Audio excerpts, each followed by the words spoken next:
이 가을을 맞이해서 억새와 단풍이 나무와 모든 피조물의 주님을 경배하고 찬송하고 있습니다. 추수감사주를 맞이하여서 하나님께 감사와 찬송을 드리는 성도 여러분에게 주 안에서 이번에 만족을 누리고 주 안에서 행복을 누릴 수 있는 이런 모두가 될 수 있기를 감사하신 주 예수 그리스도의 이름으로 축복합니다. 아멘.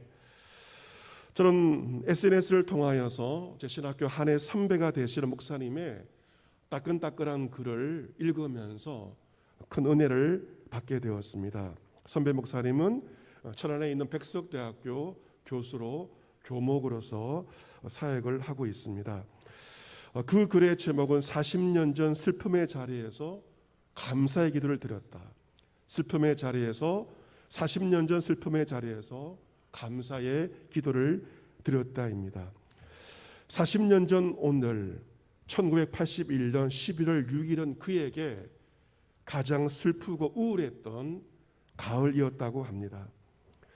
2학기 중간고사가 끝나자 더 이상 책상 앞에 앉아있기 어려울 정도로 건강이 악화되어서 20살을 넘기지 못할 거란 두려움에 교정의 은행나무 잎을 마지막 잎새의 주인공처럼 헤아리기 시작했습니다. 그리고 잎이 다 떨어진 다음 날 그런 고등학교 교정을 떠날 수밖에 없었습니다. 그런데 40년 만에 다시 고등학교 교정을 찾은 것입니다. 어제 날씨가 참 좋지 않았습니까? 태산처럼 쏟아지는 고통의 무게를 감당하지 못하고 교정을 떠나오던 40년 전 그 날처럼 하늘은 높았고 하늘은 맑았습니다. 40년 전에 교문까지 배웅해 준 친구 3명 중에 2명은 벌써 하나님의 부르심을 받고 하늘의 별이 되었다고 합니다. 교정을 떠난 그런 50여일 뒤에 유서를 썼습니다. 유서를 쓰고 기도원으로 향하게 되었습니다. 처음으로 금식을 하며 피를 토하는 사생 기도를 드리게 되었습니다. 그 기도를 드리던 중에 하나님의 응답이 임하였습니다. 시편 50편 15절 환난 날에 나를 부르라 내가 너를 건지리니 내가 나를 영화롭게 하리라. 이 말씀으로 응답을 받고 기도원에서 내려오게 되었습니다. 하늘이 준 좋은 기회로 국립중앙의료원에 들어가서 13일 만에 국내 최초로 최연소로 인공고관절 전치 안수라는 수술을 받게 되었습니다. 그리고 학교를 떠난 지 155일이 지난 다음에 드디어 목발을 내던지고 미완의 걸음을 내딛기 시작했습니다. 그 고등학교 교정을 40년 만에 어제 다시 찾게 되었습니다.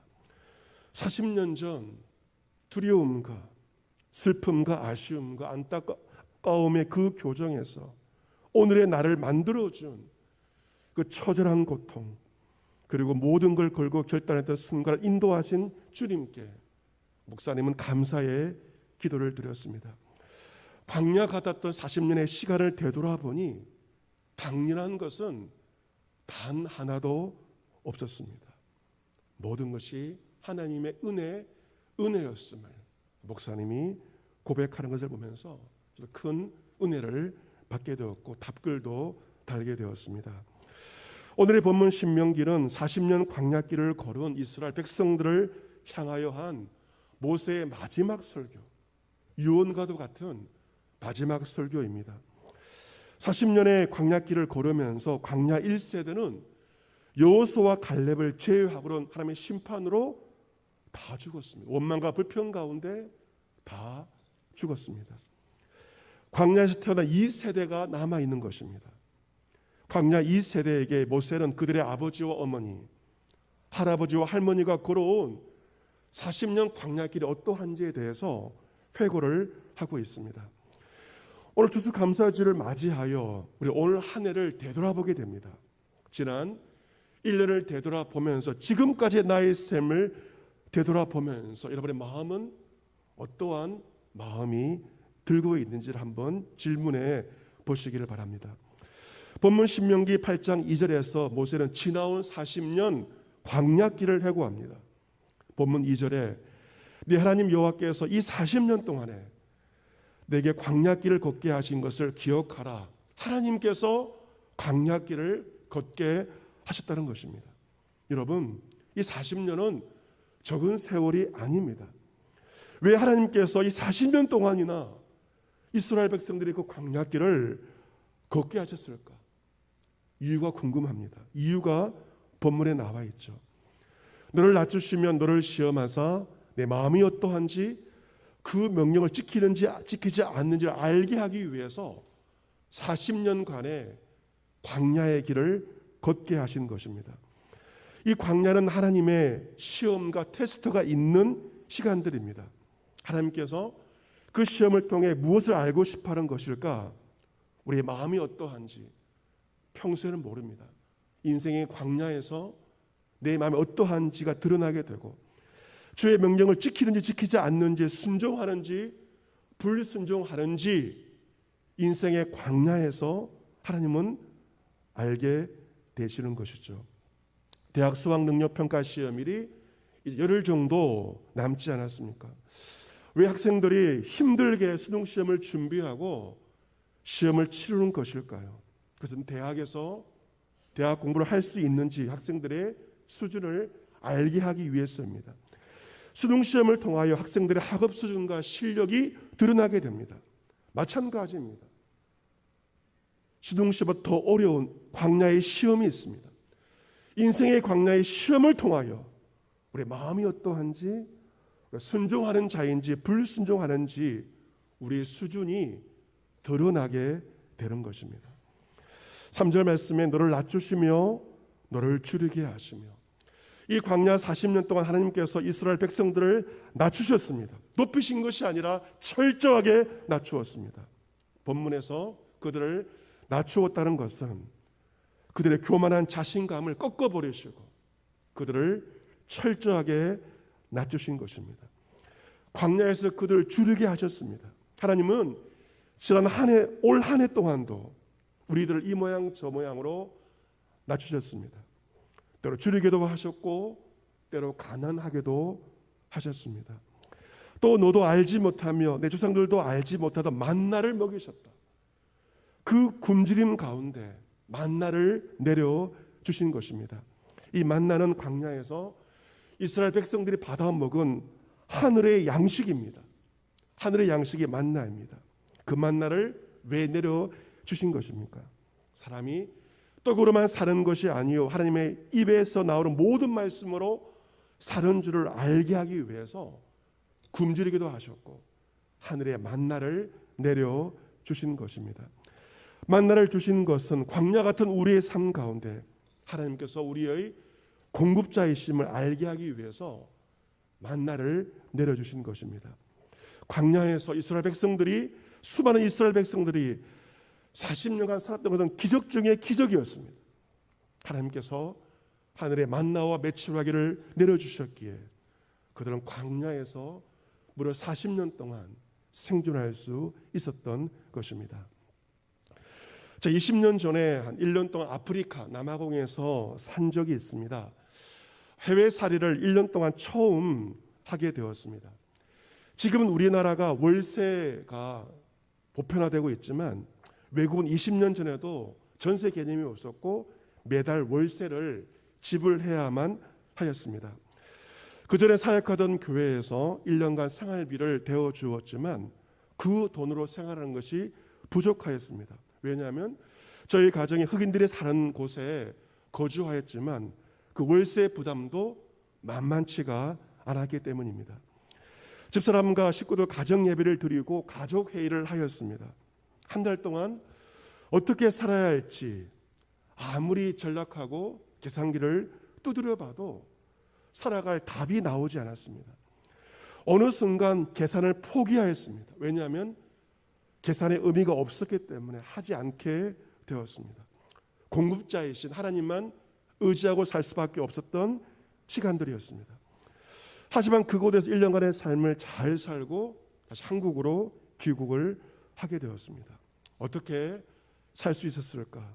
되돌아보면 하나님께서 시마다 때마다 만나를 내리셨기에 그 만나 때문에 1년간의 삶을 살 수 있었고 1년 동안 밥을 굶은 적은 한 번도 없었습니다.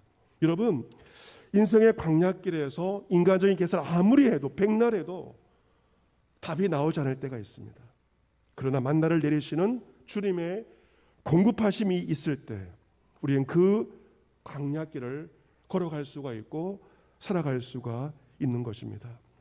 올 한해 하나님께서 저와 여러분과 우리의 가정, 우리 교회에 시마다 때마다 하늘의 만나를 내려주셨기에 우리는 올 한해를 살아갈 수가 있었습니다.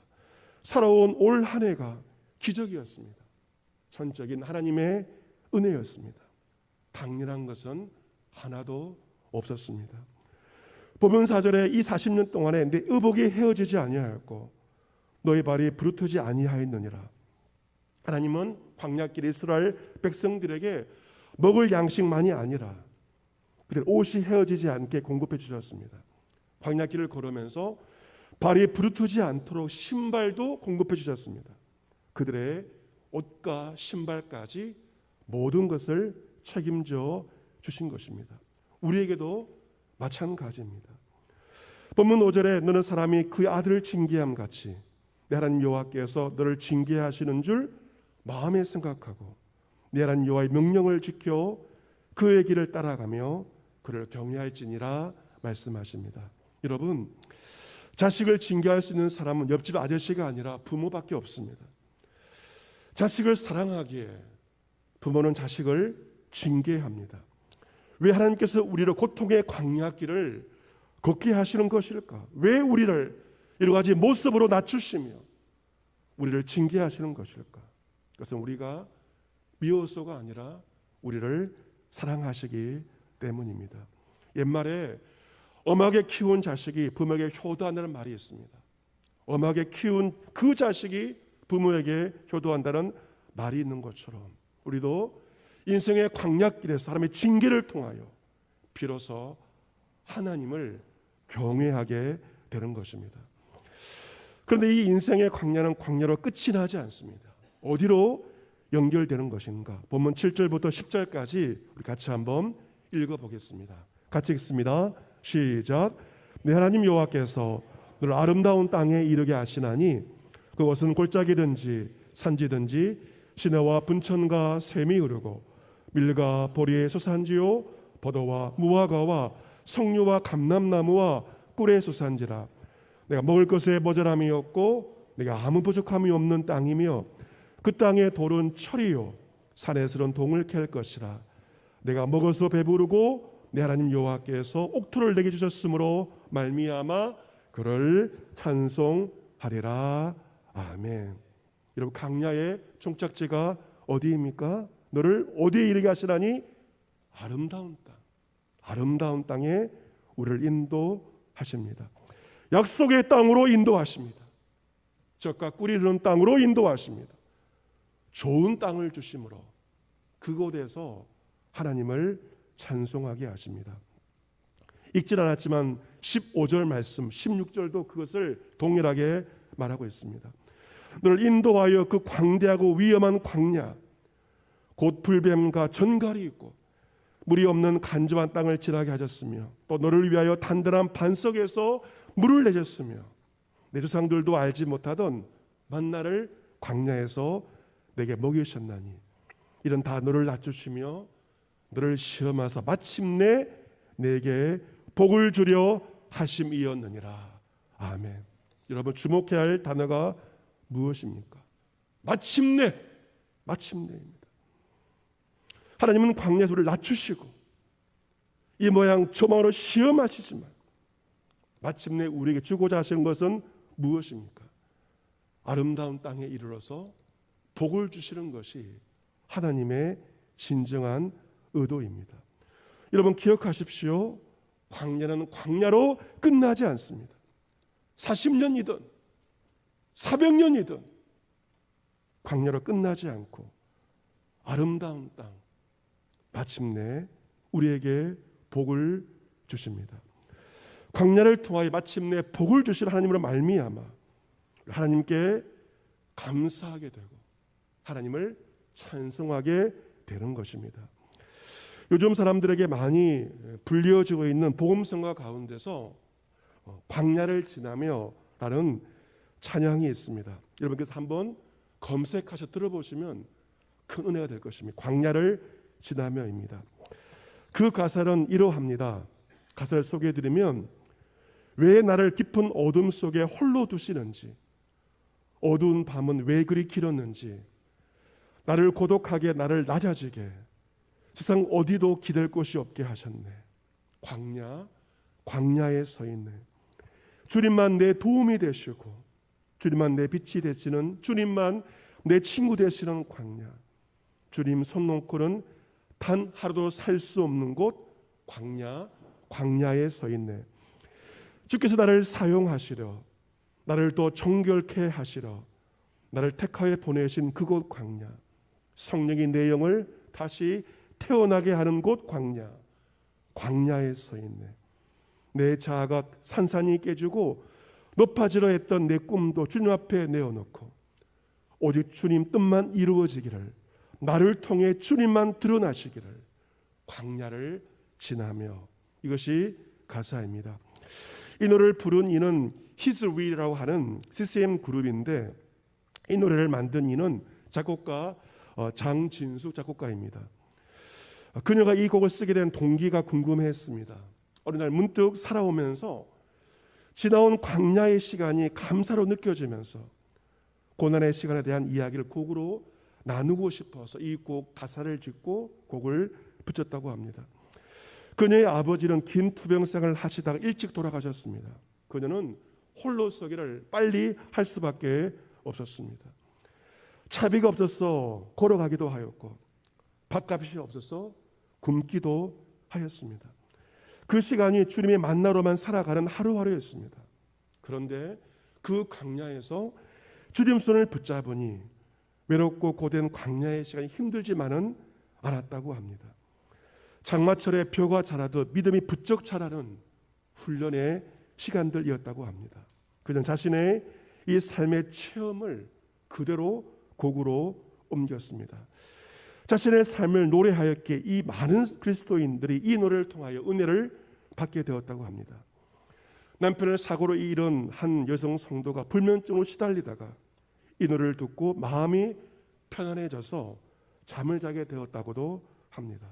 어떤 사람은 암투병 중에 병원에서 광야를 지나며 이 찬양을 통하여 이겨낼 힘을 얻었다고 그렇게 말하기도 합니다. 사랑하는 성도 여러분, 인생 자체가 광야이지만 우리 올 한 해 코로나로 말미암아 또 힘들었던 광야의 시간들을 보내게 되었습니다. 경제적인 어려움도 있었습니다. 육신적인 질병으로 인한 어려움도 있었습니다. 사람과의 갈등도 있었고 사랑하는 사람을 잃기도 하였습니다. 우리 모든 올 한 해 저마다의 인생의 광야길을 걸어온 것입니다. 하지만 그 광야 가운데 하나님의 선하신 뜻이 있습니다. 광야를 지나 마침내 우리를 아름다운 곳으로 인도하시며 마침내 복을 주시며 마침내 모든 것을 합력하여 손을 이루게 하시는 하나님으로 인하여 감사와 찬송의 고백을 드리게 됩니다. 추수의 계절을 맞이하여 농부들이 추수를 한 것처럼 여러분 역시 인생의 농사에서 저마다의 추수를 하였을 것입니다. 물질을 얻기도 하였, 저축도 하였을 것입니다. 땅을 산 이도 있을 것이고 집을 장만한 사람도 있을 것입니다. 시험에 합격하고 직장을 얻은 이도 있을 것입니다. 여러분에게 올 한 해 저마다의 감사의 제목들이 있을 것입니다. 이 모든 것은 우리 능력 이전에 하나님께서 우리에게 은혜와 능력을 주셨기에 얻은 것입니다. 내 힘으로 한 것이 아니라 그의 은혜와 능력으로 거둔 것이기에 우리 추수감사주일을 맞이하여 창조주 하나님께 감사와 찬송과 영광을 올려드립니다. 사랑하는 성도 여러분, 진정한 감사는 광야를 지나며 고통 가운데 드리게 됩니다. 광야에서 진정한 감사와 찬송이 영원까지 이어지며 여러분의 자녀 손들에게 이 감사와 찬송이 동일하게 고백되어 줄 수 있게 되기를 감사하신 주 예수 그리스도의 이름으로 축복합니다. 아멘.